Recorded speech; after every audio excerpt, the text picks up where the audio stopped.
बयान दिया, इतना आवाज लगाओ कि दिल्ली में मोदी चमक कर उठ जाए कि महाराष्ट्र में कौन इनकलाब बर्पा कर रहा है। तो क्या संविधान आरएसएस ने दिया? बताओ, क्या हिंदुस्तान का संविधान आरएसएस ने दिया? क्या हिंदुस्तान का संविधान मोदी ने दिया? क्या हिंदुस्तान का संविधान फडणवीस ने दिया? क्या हिंदुस्तान का संविधान नेहरू गांधी परिवार ने दिया? तो किसने दिया हिंदुस्तान का संविधान? किसने दिया संविधान? क्या मोदी ने दिया? क्या पवार ने दिया? क्या नेहरू गांधी परिवार ने दिया? जब संविधान अंबेडकर ने दिया तो फिर अंबेडकर के मानने वाले कब तक जुल्म का शिकार हो गए? क्या तुम जालिम से मुकाबला करोगे? क्या तुम प्रकाश अंबेडकर का साथ दोगे? क्या तुम जीतोगे? क्या तुम कामयाब होगे? तो फिर तय कर लो, अब महाराष्ट्र में एक इनकलाब बर्पा होगा इंशाअल्लाह ताला। हिंदुस्तान आजाद तो हो गया, मगर जब संविधान आया तो क्या हुआ? आजादी, आजादी चाहते हैं हम। तो कल रात में 9 बजे कोई टीवी चैनल ये ना कह दे कि ओवैसी आजादी बोला। मैं आजादी तुमसे चाह रहा हूं। मैं आजादी तुम्हारे दिमाग में जो मुझसे दुश्मनी है उससे आजादी चाह रहा हूं। मैं तुम्हारी सोच से आजादी चाह रहा हूं। मैं तुम्हारे जुल्म से आजादी चाह रहा हूं। मैं आजादी इसलिए चाह रहा हूं, सुनो मोदी, क्योंकि तुम्हारी हुकूमत, तुम्हारी सोच रखने वाले हम पर जुल्म कर रहे, हमको दबा रहे। अंबेडकर साहब ने कहा आजादी, ये किसने कहा? सुनिए, नहीं नहीं नहीं नहीं, सुनिए। आजादी, टीवी वाले गलत मत लो, कहीं चलाएंगे 120B का केस लगाओ इसके ऊपर। ये भी एंटी नेशनल हो गया, हो गया। मैं पैदा होते ही हो गया, आप क्या देते तुम मेरे? क्योंकि तुमने बनाया, मैंने नहीं बनाया। हमारी मोहब्बत की दास्तानें इस मुल्क से अगर कभी देखना है ना, तो तारीख के मुकामात को जाकर देख लो। हिंदुस्तान के कब्रिस्तान हमारी वफादारियों की निशानियां पेश कर रहे हैं।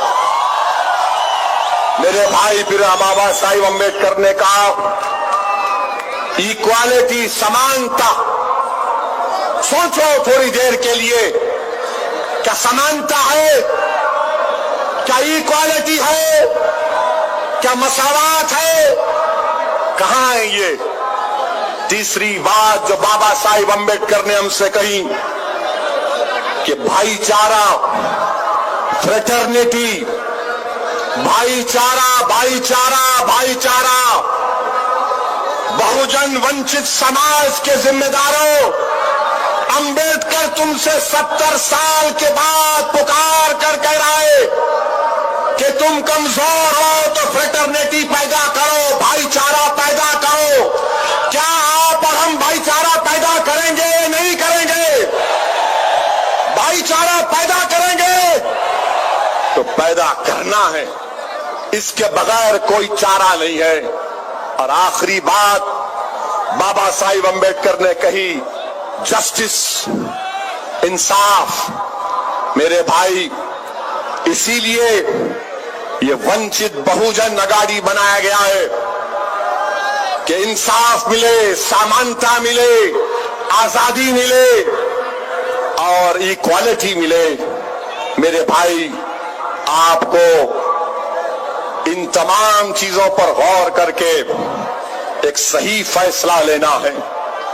अब जब मैं ये बात करता हूं तो कल से आप देखेंगे टीवी चैनल के ऊपर, अखबार में एक बात आएगी कि लोग वोट काटना चाहते हैं। वोट काटने के लिए खड़े हुए प्रकाश अंबेडकर साहब, ओवैसी उनके साथ इसलिए खड़ा है कि वोट काटने के लिए खड़ा है।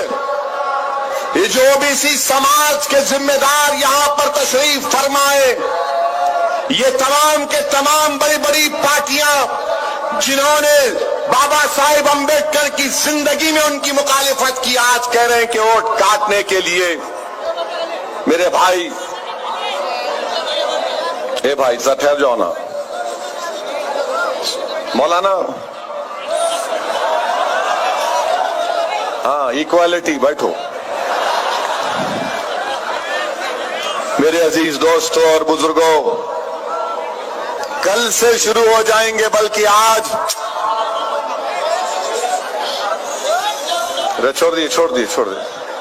आप बैठ जाओ, पूरे बैठ जाओ। इतना लंबा आदमी है, नहीं दिखता हूं। बैठो। ए बैठो, ए हरी टी शर्ट, बैठो। मेरे भाई, मेरी इज्जतदार मां और बहनों, मैं आपसे अर्ज कर रहा था कि ये तमाम बड़ी बड़ी पार्टियां, बीजेपी, मोदी की पार्टी, आरएसएस की पार्टी, कांग्रेस पार्टी, साहिब की पार्टी, ये सब शुरू हो जाएंगे कल से वोट काट रहे। मेरे भाई, बाबा साहिब अंबेडकर ने संविधान में हमको वोट डालने का इख्तियार दिया, वोट। और बाबा साहिब अंबेडकर का संविधान दलितों से, मुसलमानों से, बहुजनों से, वंचित समाज के लोगों से अंबेडकर ने कहा वोट डालो। मगर बाबा साहिब अंबेडकर ने यह नहीं कहा कि तुम जिंदगी भर नेहरू परिवार को वोट डालो, तुम मोदी को वोट डालो, फडणवीस को वोट डालो, साहिब को वोट डालो। अंबेडकर साहिब ने दस्तूर में, संविधान में वोट डालने का इख्तियार इसलिए दिया कि तुम अपने आप को वोट डालो, पहले तुम अपने आप को वोट डालो। बाबा साहिब अंबेडकर ने वोट का इख्तियार दिया। किसने बाबा साहिब अंबेडकर को 1952 में पहला इलेक्शन हराया? दलित ने हराया था बाबा साहिब अंबेडकर को। ये हमेशा लड़ाते हमको। आप एक हो जाओ, दुनिया की कोई ताकत आपको कमजोर नहीं कर सकेगी। किसने हराया था बाबा साहिब अंबेडकर को? क्या ये बात सच नहीं है कि पंडित नेहरू ने सबसे ज्यादा इलेक्शन कैंपेन में हिस्सा लिया? तो बाबा साहिब अंबेडकर के इलेक्शन में हिस्सा लिया जाकर। और आज कांग्रेस पार्टी फोटो लगाती, आज कांग्रेस पार्टी कहती है वोट काटने आए। मेरे भाई, संविधान ने हमको आलात दिए, टूल्स दिए। संविधान ने हमको टूल दिया है, अपने हथियार दिया है वोट का। अगर ये पूरा बहुजन वंचित समाज एक हो जाएगा और ये नाम निहाद आला जात के लोग जो हैं, जो बरसों से अपनी कुर्सियों पर हमारे वोट के जरिए हुकूमत कर रहे हैं, हमारे जज्बात को खत्म करके हुकूमत कर रहे हैं, हमारे नौजवानों की जवानी को बर्बाद करके हुकूमत कर रहे हैं, हमारी बहनों को बेवा बनाकर हुकूमत कर रहे हैं, हमारी माओ को, उनके गिरबानों को उजाड़ कर हुकूमत कर रहे हैं।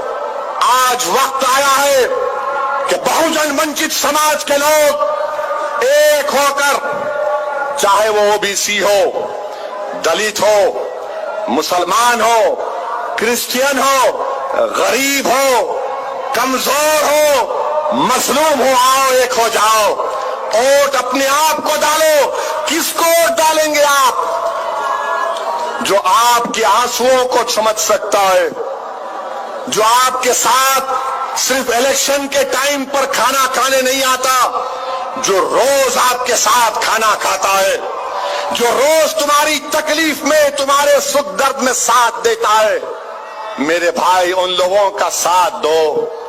लोग बोलेंगे, कल टीवी चैनल पर लोग बोलेंगे, प्रकाश अंबेडकर साहिब क्या कर रहे हैं? कि 70 साल एक बहुत लंबा अरसा होता है। अब जालिम के जुल्म को खत्म करने का वक्त आया है और मजलूम को इख्तिदार मिलना जरूरी है।